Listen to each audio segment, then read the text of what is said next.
Hello दोस्तों, जय श्री कृष्णा। आप सभी लोग कैसे हो?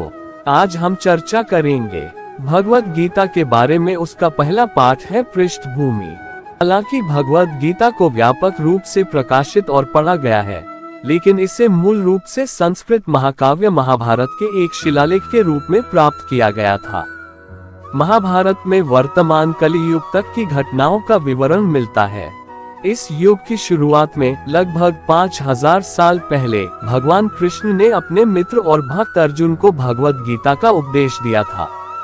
ये वार्तालाप, जो मानव इतिहास की सबसे महान दार्शनिक और धार्मिक वार्ताओं में से एक है, महान युद्ध की शुरुआत से पहले हुई थी, जो धृतराष्ट्र के 100 पुत्रों और उनके चचेरे भाई पांडवों या पांडु पुत्रों के बीच एक भाईचारापूर्ण संघर्ष था।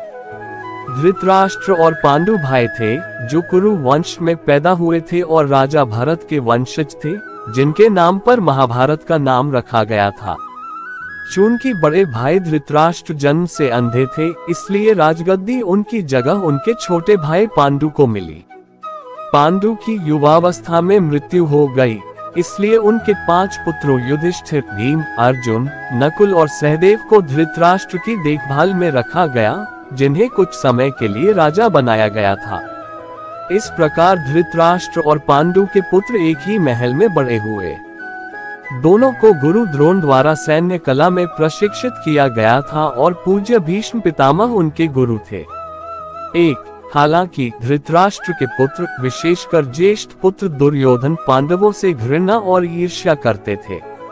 अंधे और कमजोर दिल वाले धृतराष्ट्र पांडु के पुत्रों के स्थान पर अपने पुत्रों को राज्य का उत्तराधिकारी बनाना चाहते थे। इस प्रकार धृतराष्ट्र की सहमति से दुर्योधन ने पांडु के युवा पुत्रों को मारने की साजिश रची। 5 पांडव अपने चाचा विदुर और चचेरे भाई भगवान कृष्ण के संरक्षण में रहकर कई घातक हमलों के बाद भी अपने जीवन को सुरक्षित रखने में सक्षम थे। भगवान कृष्ण कोई साधारण व्यक्ति नहीं है, बल्कि स्वयं सर्वोच्च भगवान है, जो इस धरती पर अवतरित हुए थे और अब एक समकालीन राजकुमार की भूमिका निभा रहे थे। वह पांडु की पत्नी कुंती या पांडवों की मां पृथा का भतीजा था। इस प्रकार वे एक संबंधी तथा सनातन धर्म रक्षक के रूप में पांडु के धर्मपरायण पुत्रों का उपकार तथा रक्षा करते रहे।